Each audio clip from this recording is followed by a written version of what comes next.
one. If you grew up in the 1980s or 90s or even in the 70s, you might be familiar with Commodore, the computer company. Yes.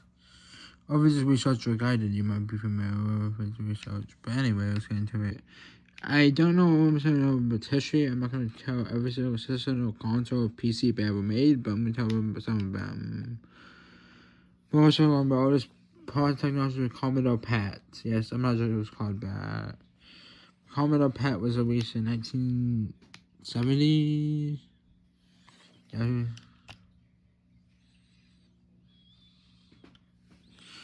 I think that's a bit of one.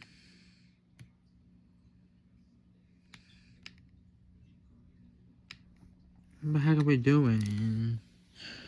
Sorry about that. I have to restart now. Anyway, Commodore right here was a computer company. Then always was a Commodore PAT.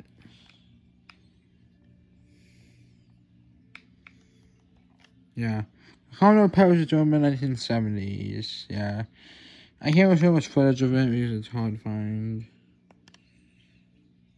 That's Commodore 64. It was in 1982.